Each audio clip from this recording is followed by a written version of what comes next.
je voulais vous partager justement cette gestion du temps par rapport à laquelle nous avons parfois bien difficile à la gérer, je dirais, avec sagesse et comme il faudrait le faire. Et il est de tradition en fin d'année de faire le bilan de l'année écoulée et au début de la nouvelle de faire des projets, de prendre des décisions, des bonnes résolutions. Et chacun y pense, je pense. Mais souvent, on les oublie bien vite. En tout cas, moi, c'est ce qui m'arrive, parce que nous sommes happés par toutes nos activités, notre vie parfois bien trépidante. Mais en fait, pouvoir noter nos résolutions nous permet de pouvoir y revenir à la fin de l'année pour pouvoir en faire un bilan. Je ne peux pas vraiment en faire parce que l'année passée, je n'ai rien écrit. Et je dois vous avouer que pour cette année-ci, je n'ai encore rien pris non plus comme résolution. Souvent, on se dit à quoi ça sert de les écrire, parce que si je les tiens quand même pas, voilà. Et comme ça nous permet aussi d'échapper au bilan qu'on doit faire. Pouvez-vous vraiment faire ce bilan? L'avez-vous fait? Et quel en est le verdict? Pouvoir en fait s'auto-évaluer face à nos valeurs, à nos dons spirituels, quand même reçus du Seigneur, notre engagement au sein de la communauté d'Église et surtout face au Seigneur. Eh bien, c'est déjà faire un pas dans la bonne direction. C'est déjà se montrer un serviteur zélé pour notre Maître. Une façon aussi de diminuer les reproches que le Seigneur pourra nous faire. Et dans la parole, nous trouvons plusieurs exemples d'hommes, de femmes qui se sont humiliés devant le Seigneur, qui ont accepté de reconnaître leur manque de consécration et sont ainsi passés à côté de la sentence de Dieu. Et tout le peuple d'ailleurs d'Israël est un peuple qui était toujours sous le jugement de Dieu parce qu'ils étaient toujours désobéissants. Et pourtant, Dieu était toujours prêt à lui faire grâce. Cette sentence apportée par le Seigneur par rapport au péché qui touche l'entièreté de l'humanité. Car comme le dit Romains 3, 23, tous ont péché et sont privés de la gloire de Dieu. Et en Romains 6, 23, son corollaire, le salaire du péché, c'est la mort. Ou alors on peut aussi parler de Jean-Baptiste, lorsqu'il s'adressait aux pharisiens et aux sadducéens, et là nous lirons le texte en Matthieu 3, les versets 7 à 12. Beaucoup de pharisiens et de sadducéens venaient se faire baptiser par lui. Il leur dit, « Espèce de vipères, qui vous a enseigné à fuir la colère de Dieu qui va se manifester? Produisez plutôt pour fruit des actes qui montrent que vous avez changé. Ne vous imaginez pas qu'il vous suffit de répéter en vous-même « Nous sommes les descendants d'Abraham », car regardez ces pierres, je vous déclare que Dieu peut en faire des enfants d'Abraham. La hache est déjà sur le point d'attaquer les arbres à la racine. Tout arbre qui ne produit pas de bons fruits sera coupé et jeté au feu. Moi, je vous baptise dans l'eau en signe d'un profond changement, mais quelqu'un vient après moi. Il est bien plus puissant que moi, et je ne suis même pas digne de lui enlever les sandales. C'est lui qui vous baptisera dans le Saint-Esprit et le feu. Il tient en main sa pelle à vanner, il va nettoyer son aire de battage et amasser le blé dans son grenier. Quant à la balle, il la brûlera dans un feu qui ne s'éteindra pas. Ou alors, à la tentation aussi de Jésus, où il répond « L'homme ne vivra pas de pain seulement, mais de toute parole que Dieu prononce », au verset 4. Puis au verset 7, Jésus répond à Satan « Ne mets pas à l'épreuve le Seigneur ton Dieu ». Et encore, verset 10, « Adore le Seigneur ton Dieu et sers-le, lui seul ». Oui, le Seigneur a bien le droit de nous reprendre. Il a bien le droit d'exercer son autorité, son jugement, de proclamer la vérité et de faire la part des choses et d'exiger de nous, ses enfants, de le servir lui seul. Ainsi, faire le bilan de nos activités, de notre consécration, de notre engagement, n'est pas anodin et surtout pas inutile. Bien au contraire, acceptons de nous placer devant le Seigneur et ses exigences et voir si réellement nous avons accompli sa volonté en cette année écoulée ou si nous avons malheureusement perdu notre temps. Un temps si précieux pour Dieu, mais que nous gaspillons bien souvent à des futilités ou pour assouvir nos désirs personnels, égoïstes, au lieu d'offrir ce temps à notre Seigneur. Je vous invite maintenant à lire le psaume 90, le psaume de Moïse, où il réfléchit justement sur cette question du temps.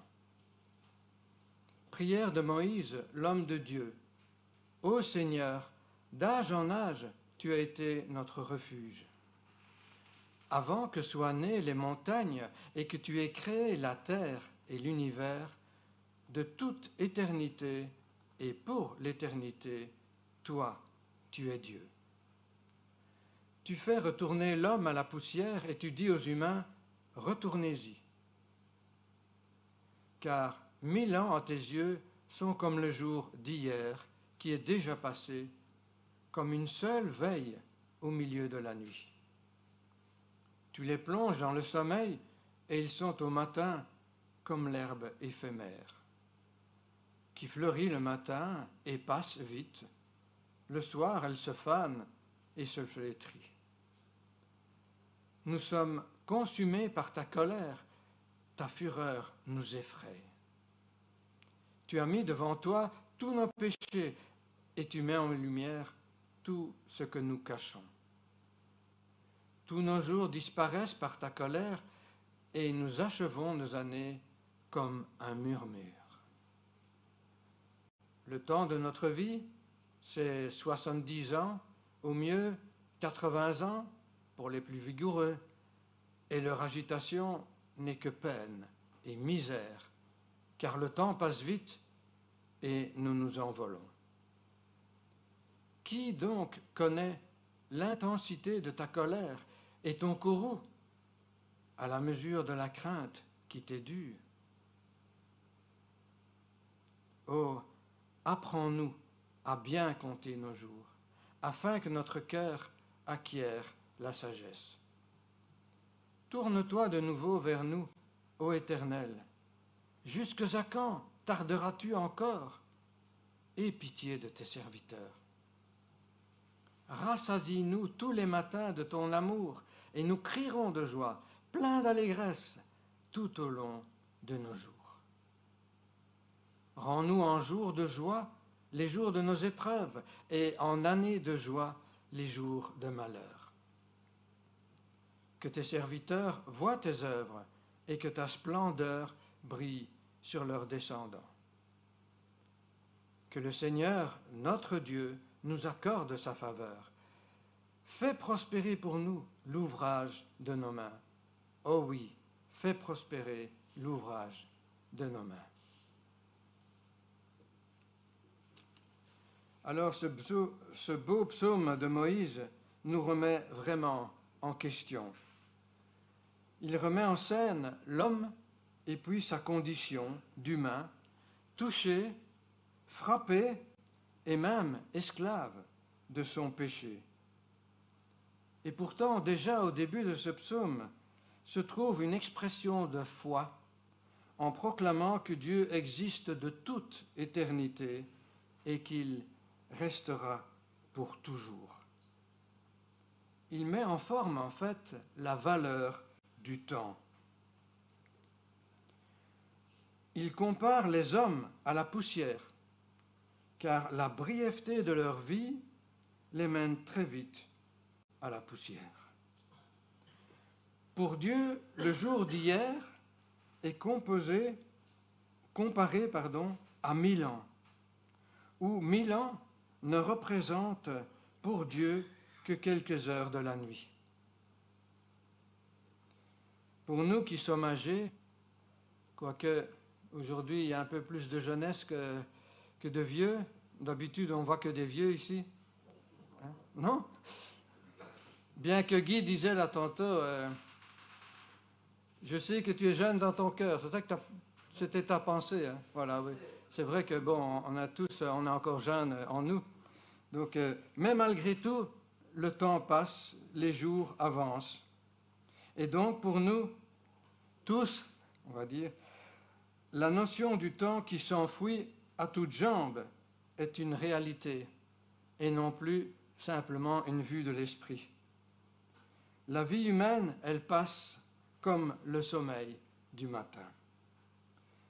Alors, je plains en fait tous ceux qui font la grasse matinée. Que de temps perdu! Et on dit que le temps perdu ne se rattrape plus. Voilà. L'Ecclésiaste aussi en parle au chapitre 3 de son livre, où il dit qu'il y a un temps pour toutes choses. Que sera demain? Et qui en décide? Nous ne savons pas, mais Dieu, lui, il le sait. Et tant mieux pour nous d'ailleurs. Aimeriez-vous savoir ce qui arrivera demain? Oui ou non? Bof, pas vraiment? Oh. Peut-être parce que, on voit le succès des films de science-fiction où on peut voyager dans le temps. Il est question de rêves quand même, ces rêves d'avenir qui nous transportent vers une époque merveilleuse où tout sera parfait, où nos rêves vont pouvoir enfin se réaliser, peut-être, ou pas. Mais nous pouvons aussi préférer ne pas savoir ce que l'avenir nous réserve, car il peut s'avérer être décevant et une source même d'angoisse pour nos cœurs. Mais, comme le dit le Seigneur, à chaque jour suffit sa peine. Bien compter nos jours afin que nous appliquions nos cœurs à la sagesse. Acquérir un cœur sage ne se fait pas dans le futur, mais se détermine aujourd'hui en considérant nos jours passés. Je vais répéter cette phrase parce que je ne suis pas sûr qu'on la comprenne. Acquérir un cœur sage ne se fait pas dans le futur, mais se détermine aujourd'hui en considérant notre passé. En acceptant d'analyser avec franchise ce que nous avons fait jusqu'à présent de notre temps. Moi, ça fait 68 ans que je suis sur cette terre. Ça fera bientôt 50 ans que j'appartiens au Seigneur. Et parfois, je me dis, combien de temps dans ces 50 ans as-tu vraiment passé pour le Seigneur, pris du temps pour lui, prêché son évangile? Si notre cœur peut acquérir la sagesse, c'est parce qu'en Jésus, nous avons un plein pardon, une pleine repentance possible, une espérance pour se relever et vivre pleinement notre vie.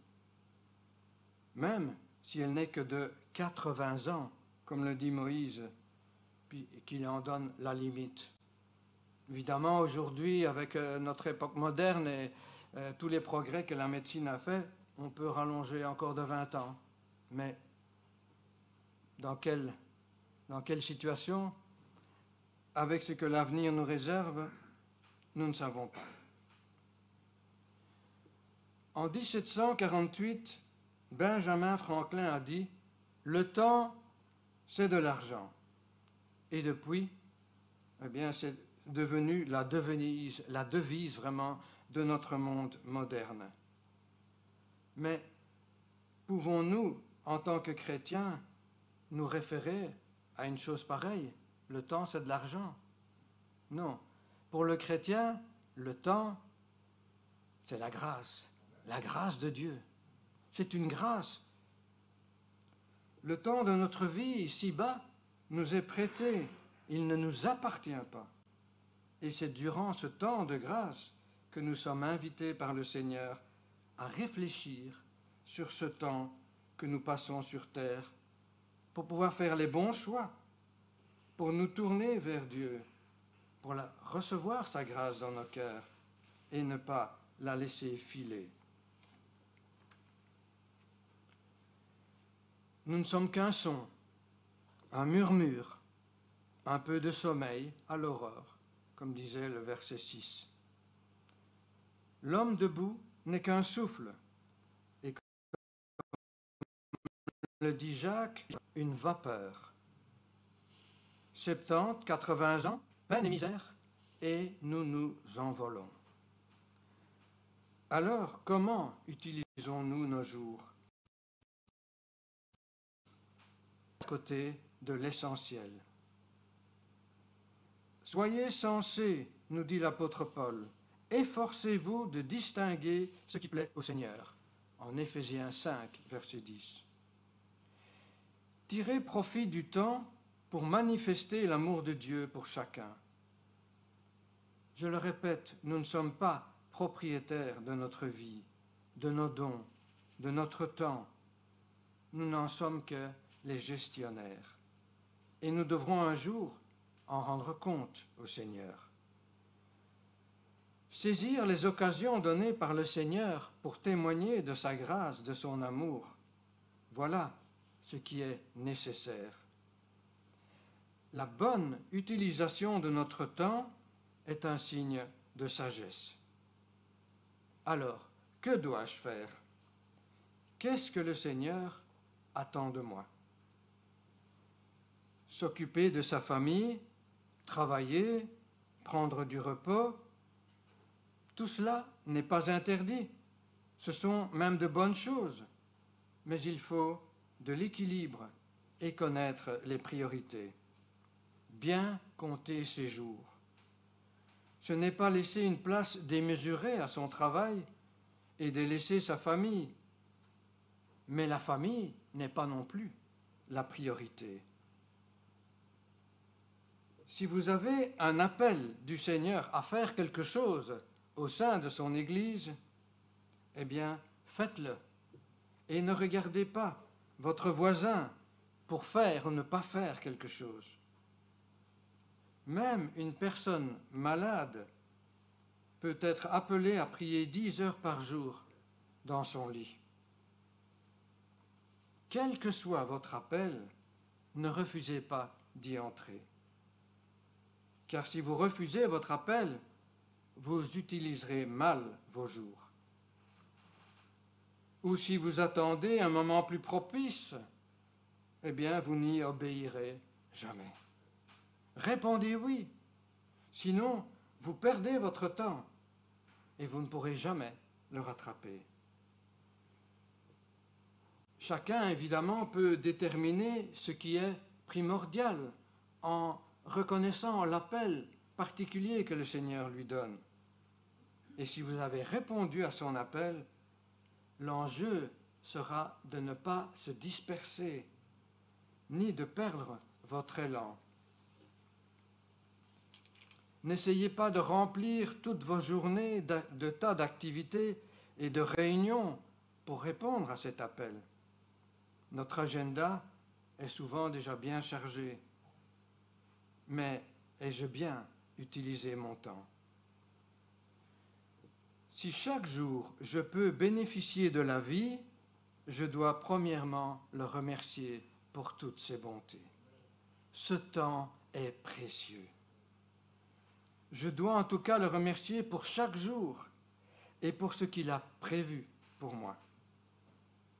Alors, n'attendons pas les jours de notre vieillesse pour faire le bilan dans notre vie et mettons chaque jour Dieu à la première place et il s'occupera de toutes nos affaires. Recherchons une vie d'excellence et refusons la médiocrité. Nous pensons souvent bien petit, car notre esprit est petit et limité. Nous avons peur de penser grand, car nous avons peur de l'échec. Peur du qu'en dira-t-on.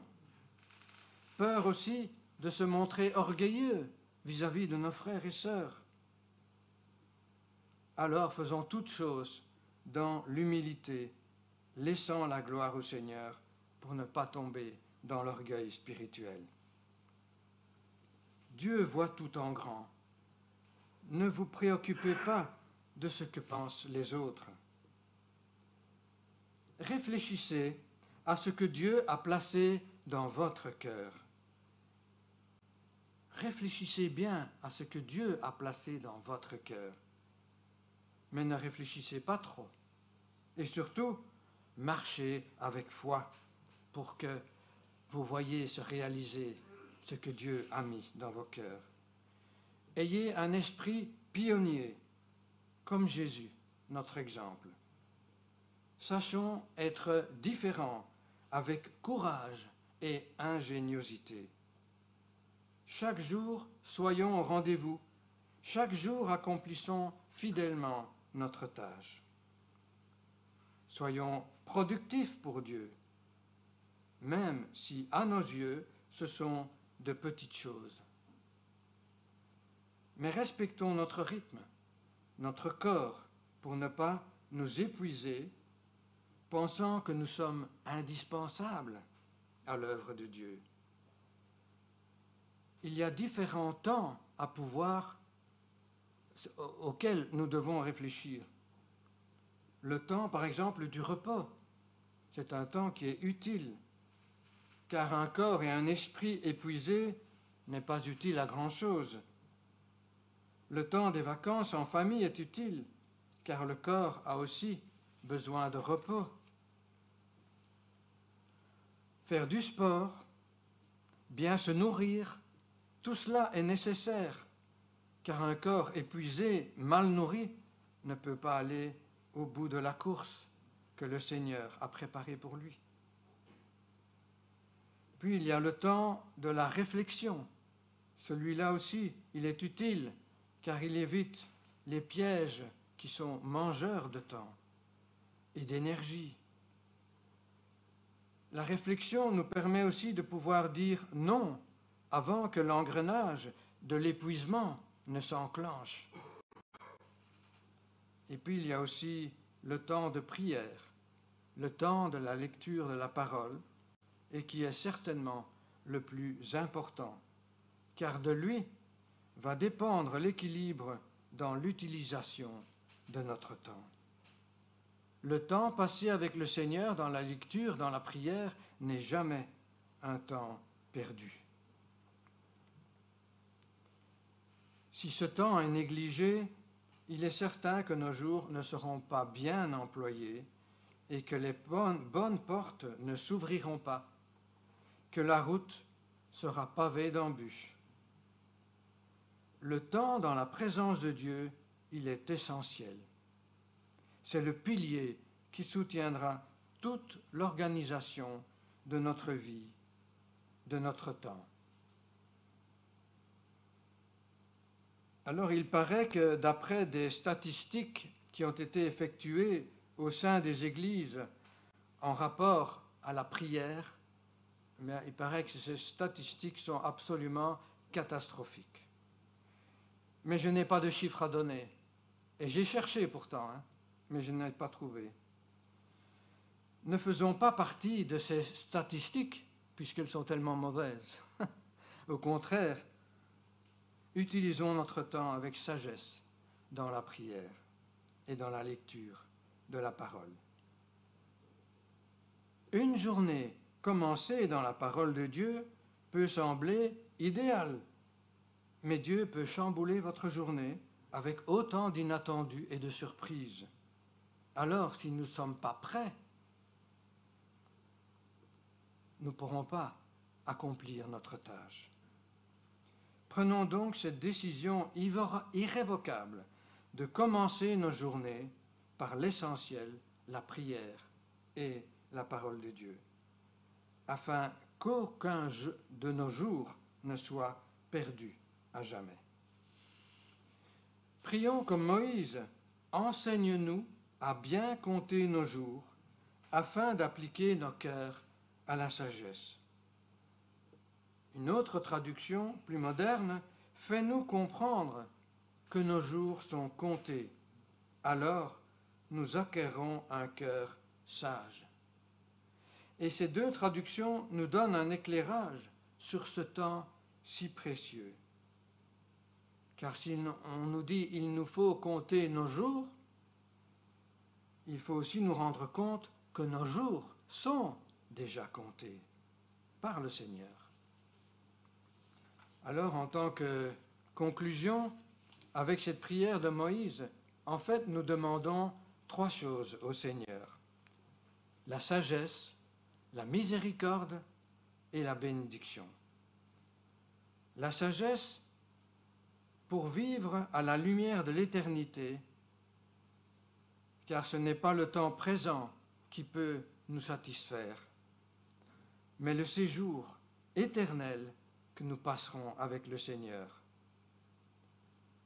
Deuxièmement, donc, demandons la miséricorde divine pour vivre chaque jour dans la présence de notre Seigneur Jésus. Et puis, troisièmement, demandons la bénédiction divine sur l'œuvre de nos mains. Nos œuvres humaines sont inutiles si elles ne sont pas inspirées de Dieu. Hébreux 3, verset 6 nous dit que le Christ est digne de confiance sur sa maison. Nous sommes sa maison et nous sommes son Église. Alors, Seigneur, affermis l'œuvre de nos mains. Allons de l'avant dans cette nouvelle année en comptant sur le secours de Dieu, en comptant sur le fait qu'il nous accordera sa grâce et qu'il nous accueillera en son temps, en disant, nous l'espérons en tout cas, c'est bien, bon et fidèle serviteur, tu as été fidèle en peu de choses, je te confierai beaucoup. Viens partager la joie de ton Maître. Amen. Je vous propose de passer un temps dans la prière pour remercier le Seigneur. Oui, Seigneur, nous sommes là devant toi, reconnaissant que la gestion du temps est quelque chose de difficile pour chacun de nous. Je suis le premier à me rendre compte combien je peux parfois perdre du temps. Un temps qui est si précieux parce que représente notre vie face à l'éternité. Et c'est ici-bas qu'il nous faut préparer cette éternité avec toi. Aussi, Père, nous te prions encore pour que, avec sagesse, nous sachions considérer ce que tu attends de nous, ce que tu mets sur notre cœur à chacun, afin d'accomplir ta volonté, d'être celui qui est fidèle dans les petites choses et qui pourra connaître une récompense, parce que, Seigneur, tu es le Dieu de grâce et le Dieu qui multiplie ses bontés envers nous. Oui, Seigneur, accompagne-nous encore dans cette nouvelle année. Permets que nos cœurs soient pleins du désir de lire ta parole, de passer du temps dans la prière pour nos frères et nos sœurs qui connaissent les mêmes difficultés que nous. Et nous voulons penser aussi à tous les serviteurs, à tous ceux qui se forment aussi dans les écoles bibliques pour annoncer ta parole, pour que, Seigneur, tu les remplisses vraiment de ta grâce et que tu renouvelles leurs forces. Renouvelle aussi les forces de chacun. Mets ta main bénissante sur tous ceux qui sont malades et entends, Seigneur, le cri de nos cœurs. Merci aussi encore pour ce culte de ce matin. Nous avons pu t'apporter par les chants et par nos prières l'expression de notre reconnaissance. Garde-nous, Seigneur, au nom béni de Jésus. Amen.